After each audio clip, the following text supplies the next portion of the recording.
Assalamualaikum warahmatullahi wabarakatuh. Yang saya hormati dosen pengampu mata kuliah Sejarah Bahasa dan Sastra Indonesia, dengan hormat saya sebutkan namanya Ibu Dr. Randi Sulinsa M. Hum. Perkenalkan, nama saya Vandarianti, standbook saya A1191158. Baiklah, pada video kali ini saya akan mempresentasikan materi Sejarah Bahasa dan Sastra Indonesia menjadi 5 submateri. Yang pertama yakni mengenai pengertian sejarah bahasa di Indonesia. Yang kedua yakni pengertian sejarah sastra di Indonesia. Yang ketiga yakni faktor-faktor apa sajakah yang mempengaruhi munculnya bahasa Indonesia. Dan yang keempat yakni fungsi bahasa Indonesia berdasarkan kedudukan. Dan yang kelima yakni angkatan-angkatan berdasarkan kesusastraan. Nah, kita akan masuk kepada poin pertama, yakni pengertian sejarah bahasa Indonesia. Bahasa Indonesia pertama kali dikenal sebagai bahasa Melayu dari bangsa Indonesia itu sendiri. Seiring berjalannya waktu, bahasa Indonesia mulai diresmikan sebagai bahasa resmi bangsa Indonesia itu sendiri. Nah, bahasa Indonesia ini juga dibentuk sebagai pemersatu bangsa. Di Timur Leste sendiri, bahasa Indonesia dikenal sebagai kata kerja. Nah, sementara itu, menurut sisi linguistik, bahasa Indonesia merupakan ragam bentuk dari bahasa Melayu. Sedangkan dasar yang pertama kali ada di Indonesia yakni dasar bahasa Melayu Riau. Ya, tentunya diambil dari Kepulauan Riau, karena bahasa Melayu sendiri pertama kali muncul di Indonesia itu di Kepulauan Riau pada abad ke-19. Nah, kita masuk ke poin kedua, yakni sejarah sastra di Indonesia. Nah, adapun sejarah sastra di Indonesia yakni sastra Indonesia itu merupakan sastra yang dibuat oleh wilayah Kepulauan Indonesia itu sendiri. Sastra Indonesia ini merujuk pada sastra yang bahasa akarnya berdasarkan bahasa Melayu, di mana bahasa Indonesia adalah bahasa turunannya. Dalam sejarah sastra Indonesia dikenal dengan istilah angkatan. Nah, di angkatan itu adalah suatu usaha mengelompokkan sastrawan untuk menghasilkan karyanya di masa tertentu. Adapun contoh angkatan-angkatan yang ada di Indonesia yakni akan kita bahas di poin kelima ya. Nah, kita akan masuk ke poin ketiga, yakni faktor apa sajakah yang mempengaruhi munculnya bahasa Indonesia. Nah, saya mendapatkan 4 faktor yang mempengaruhi munculnya bahasa Indonesia. Yang pertama, bahasa Melayu digunakan sebagai lingua frasa untuk Indonesia yang dimana termaksud dalam bahasa perhubungan atau bahasa yang digunakan sebagai sistem perdagangan. Dan yang kedua, bahasa Melayu sangat mudah dipelajari oleh bangsa Indonesia itu sendiri dan mudah dimengerti. Dan yang ketiga yakni bangsa Indonesia itu memiliki etnis atau suku yang beragam, misalnya suku Jawa, Sunda, dan berbagai suku lainnya, yang dimana mereka mampu atau sukarela menerima bahasa Melayu dijadikan sebagai bahasa Indonesia dan mempunyai satu bahasa, yaitu bahasa nasional. Dan yang keempat yakni bahasa Melayu mencakup sangat luas, definisinya itu sangat luas dan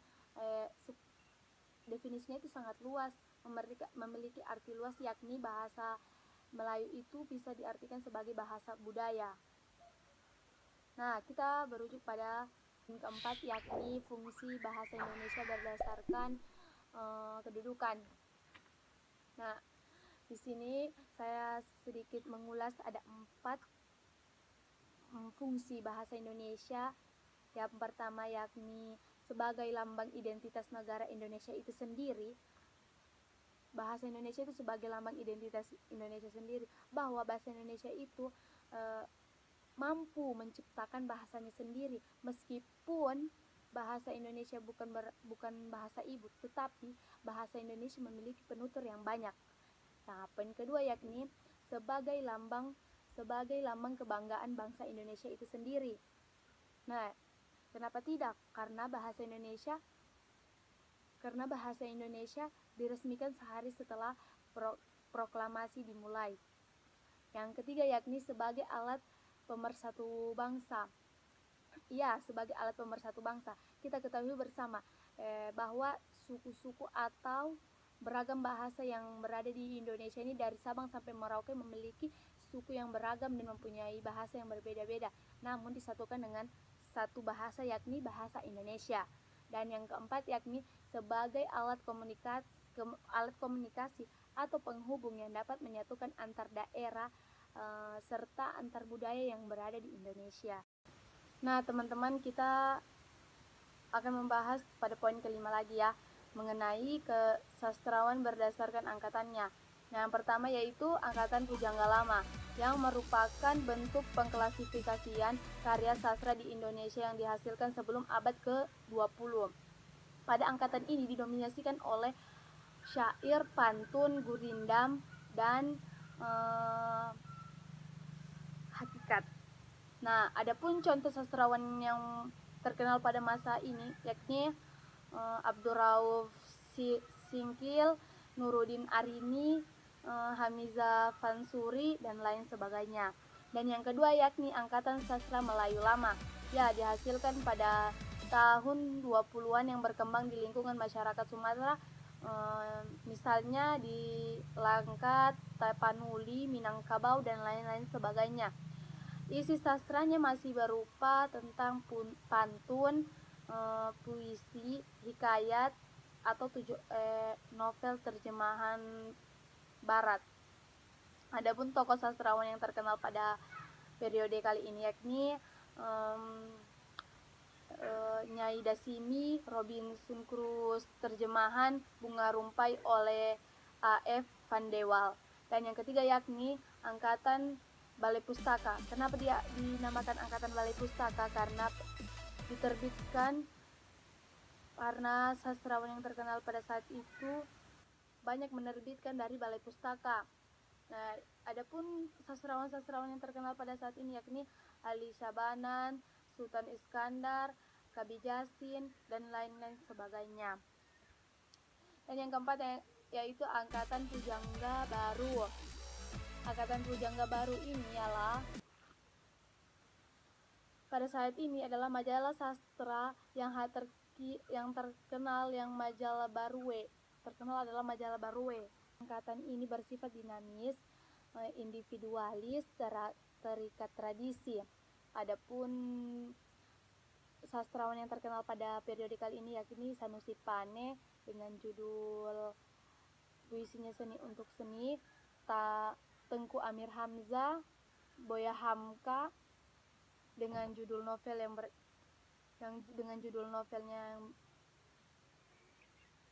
yang berjudul Tenggelamnya Kapal Van der Weyck. Nah, angkatan 45 yakni dicetuskan oleh Chairil Anwar. Siapa yang tidak kenal Chairil Anwar sih? Kalau mendengar Chairil Anwar pasti kita langsung di benaknya kita itu berpikir aku. Ya, betul sekali. Karya beliau antara lain adalah ciri-ciri dari karya beliau ini antara lain adalah bebas, individualis, realistis, dan sinistik. Adapun karya-karyanya yaitu Kerikil Tajam, Aku, Doa, dan lain-lain sebagainya. Dan yang keenam yaitu angkatan 60-an. Pelopornya yaitu Pramoedya Anantatur. Karyanya yang didominasi cerpen dan kumpulan puisi. Adapun contoh-contohnya itu yakni Tak Ada Esok, Dua Dunia, Keluarga Gerilya, dan lain-lain. Dan yang ketujuh yaitu angkatan 66. Ini diberikan kepada H.B. Jasin. Menurut pada saat itu keadaan politik di Indonesia kacau karena teror PKI. Nah, karena itulah muncullah periode angkatan 66, yakni protes terhadap keadaan pada saat itu. Adapun contoh-contoh karya yang muncul pada periode kali itu yakni Tirani yang ditulis oleh kumpulan puisi oleh Taufik Ismail, Bila Malam Bertambah Malam Putu Wijaya, dan yang ke-8 yaitu angkatan 80-an sampai 90-an. Karya pada angkatan ini berisi tentang roman atau percintaan dan lebih menonjolkan wanita. Beberapa contoh karya sastrawan pada saat itu yaitu N. Hadini, Namaku Hiroko, Dua Hati Hilman Harijaya, Lupus. Nah, yang ke-9 yaitu angkatan reformasi. Nah, di sini angkatan reformasi ini teman-teman ditandai dengan adanya maraknya karya-karya sastra, puisi, cerpen maupun novel yang bertemakan sosial politik. Nah, seputar reformasi.